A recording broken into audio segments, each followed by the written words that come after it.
This is Tall Tale TV, your podcast for sci-fi and fantasy short stories. Mama's Boy by C.S. Fuqua. Everyone saw where Carl Baker was headed. After spending 2 years on his belly in Vietnam, Carl had come home with a habit most people called a shame.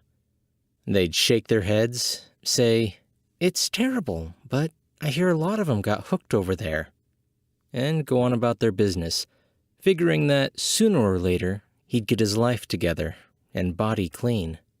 After all, he had his mother. In time, with her help, he'd be fine. I was 12 then. We lived in a remote northern part of the country, directly across a pond from the Baker house.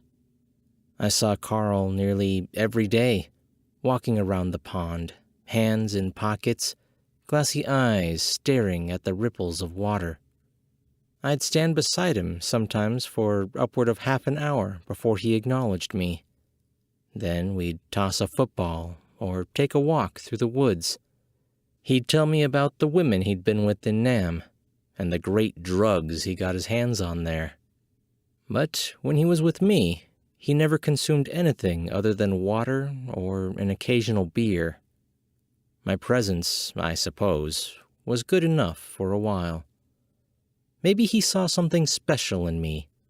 Maybe the childhood he'd lost in the war. I don't know. In those days, though, I was his only friend. Out of politeness, I'd ask his mother how he was getting on, and she'd shrug, his face going cold, unreadable, say, "Okay." I don't know if he really liked his mother or not. A frail, brittle woman. She retired after 40 years of nursing when Carl returned home, hoping, I suppose, to devote her remaining years in service to Carl's needs. But Carl didn't need much.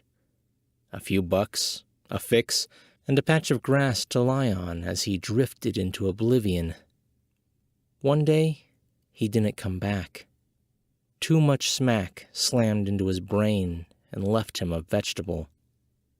A month after Carl's OD, Mrs. Baker took him home from the hospital.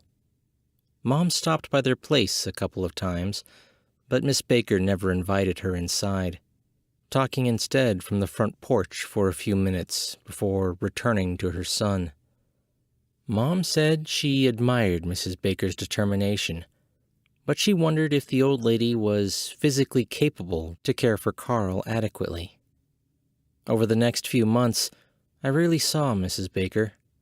She ordered all her groceries and medicine delivered, each paid for at the door. I once saw a man with a black satchel, a doctor, I assumed, get out of a blue Buick and go inside. But, as far as I know, after the doctor's single visit, no one but Mrs. Baker ever saw her son. By Valentine's Day, Carl crossed my mind only when I looked out my bedroom window to see the reflection of lights from the Baker house shimmering on the pond. I'd get images of him lying in bed and start to feel trapped. I'd turn away, slide into bed, make a tent with the covers, and lose myself in my school books as Mom and Dad watched The Late Show downstairs. One warm night in early March, I had begun to nod off when something hit the outer wall of my bedroom. Faint laughter drifted up from the TV. I sat up as another knock sounded against my window. I slipped out of bed, over to the glass. Pale light glittered on the pond. Carl's face, twisted in agony, flickered in my mind, the image abruptly vanishing as footsteps started up the stairs. I slipped back into bed, settling as the door opened and Mom looked in. A few minutes later, I drifted into sleep, figuring the knocks against my wall were nothing more than pine cones falling from the tree outside my window. 2 nights later, it happened again. A solid knock, like knuckles rapping. I searched the darkness, saw nothing but the single light in the Baker house. I turned away from the window and froze. A bump against the outer wall, then again and again, a gradual progression around the side wall, the inner wall, to my door. "Mom?" I whispered. Thump. "Dad?" I crossed the room to the door, jerked it open as Mom turned toward me at the head of the stairs. "What are you doing up, young man?" What could I tell her? My room was 20 feet off the ground. Who'd believe me? "I need to pee," I said. Back in bed, I expected the knocking to start again. But what came were screams. Faint, guttural groans, ending in suffocating shrieks. I twisted out of bed and hit the door at a run. "Mom! Dad!" I took the stairs in twos. They bolted from the den, their faces flushed with concern. I raced back to my room with my parents following. Mom switched on the light. They glanced around the room, their questioning gazes falling finally to me at the window. "Listen," I said in a hushed voice. "To what?" Dad said irritably. Frogs croaked. Nightbirds chirped. "Somebody was screaming." A roll of the eyes. "I swear." Dad shook his head and left the room. Mom paused in the doorway briefly before flipping off the light. "Just a bad dream, honey. Back to bed. It's late." A few minutes later, the TV downstairs silenced, and I heard my parents' bedroom door at the end of the hall softly close. Then came faint music from their radio, masking the random sounds of the night from their room. Sometime later, the screams started again, faint, muffled. I wrapped the pillow around my head and hummed softly to drown them out completely. The following night, nothing banged against my walls, but the screams began as random words drifted up from the late show. I called for my parents, but only Mom came. She sat on my bedside, listening for a few moments, and then laid her palm against my forehead. "Is something bothering you, Kevin? You need to talk to somebody?" Great. She thought I was a nutcase. Next stop, the base psychiatrist. One of those convenient military freebies. Dad, a Navy machinist, had 3 years left before retirement, and Mom was determined to use any service she didn't have to pay for. I was glad I'd kept my mouth shut about the slaps against the wall. She tucked me in and left me lying in a pale, steel-gray shaft of moonlight. A quarter hour passed. Another. Then screams. The television audience cackled. Every night thereafter, faint and anguished shrieks echoed across the pond. Mom and Dad couldn't hear them, secure in their bedroom at the front of the house, the radio playing softly within.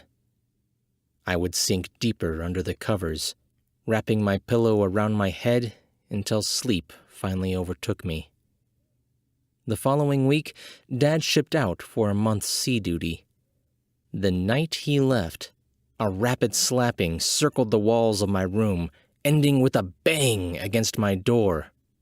Mom shouted from downstairs, "Kevin, go to sleep!" Then came the screams, more anguished than ever. Gooseflesh waltzed up my neck. I threw off the covers, stomped downstairs, grabbed Mom's hand, and pulled her toward my room, ignoring her demands of, "What's going on?" "Listen," I said as we entered. "Is this about... Mom, please, just listen." With a reluctant sigh, she leaned out the window beside me. Nothing. She pulled back in, shaking her head sadly. "Poor boy," her eyes said. That's when her expression changed. She snapped around, her mouth unhinged in silence as nightmarish shrills snaked through the pines and oaks. She glared across the pond at the Baker house. A moment later, she fled to her room to call the police. She returned to my doorway a few moments later as she slipped on a windbreaker. I'm going over to the Bakers. Kevin, you stay here.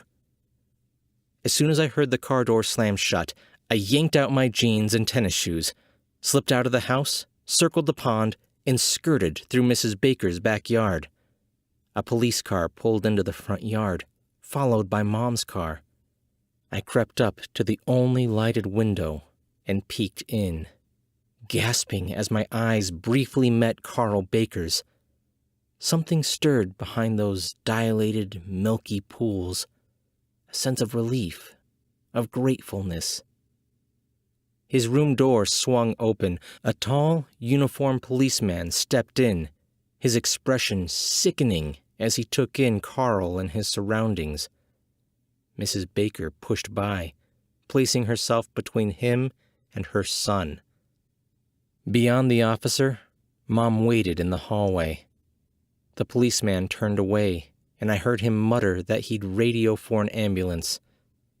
Mom backed away from the door as Mrs. Baker knelt beside the bed and began to stroke the sweating brow of her son.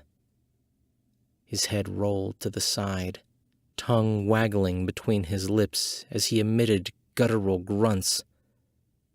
Mrs. Baker began to cry, pressing her cheek to his shoulder. I crouched below the windowsill until the ambulance arrived, rising cautiously as two attendants situated a stretcher beside the bed and positioned themselves at Carl's head and feet to transfer him over.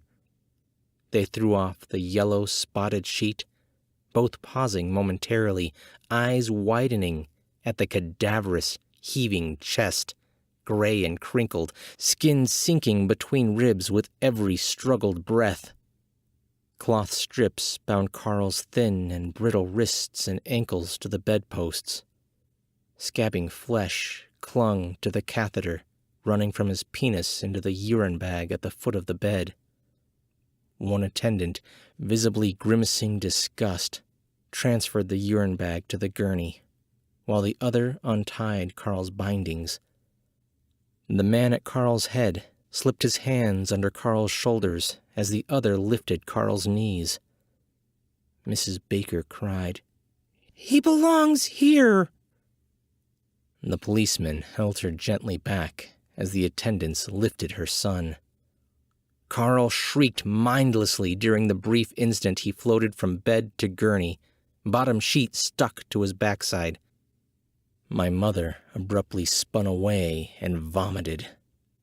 The attendants dropped Carl, causing him to writhe and scream as thousands of tiny roaches skittered from underneath him and raced down the gurney's legs.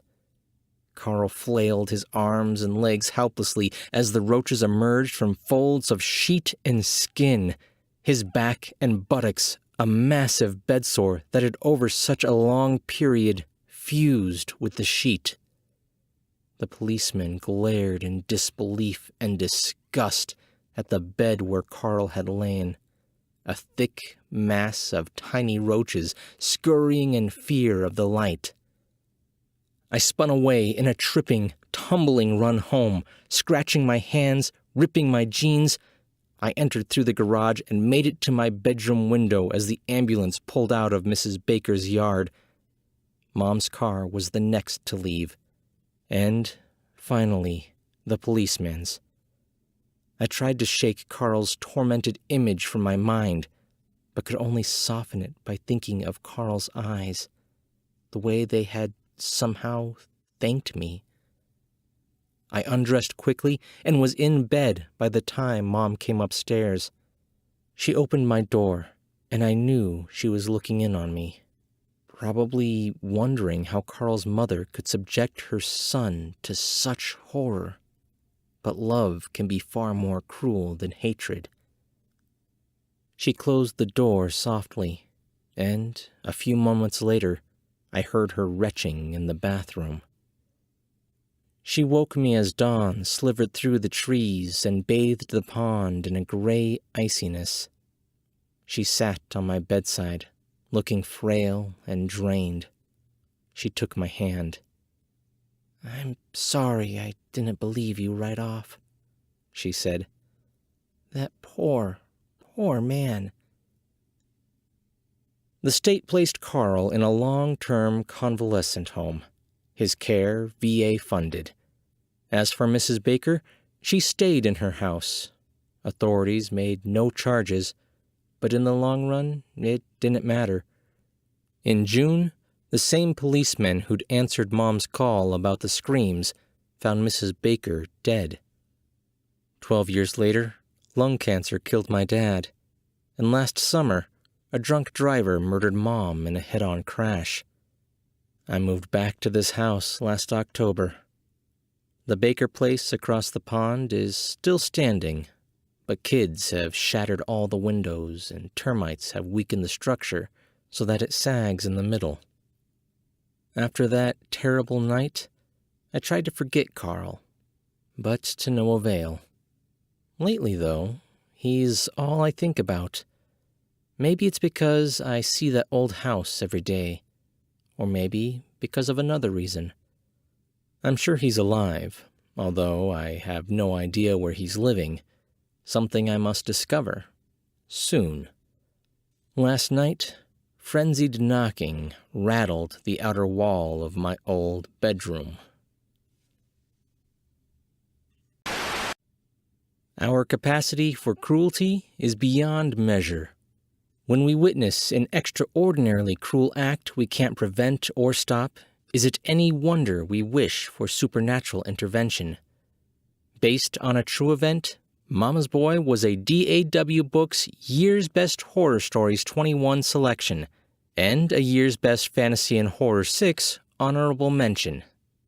C.S. Fuqua's books include Walking After Midnight, collected stories, the sci-fi novel Big Daddy's Fast-Paced Gadget, White Trash and Southern, collected poems, The Swing, Poems of Fatherhood, Hush Puppy, A Southern Fried Tale, Children's, and Native American Flutecraft, among others.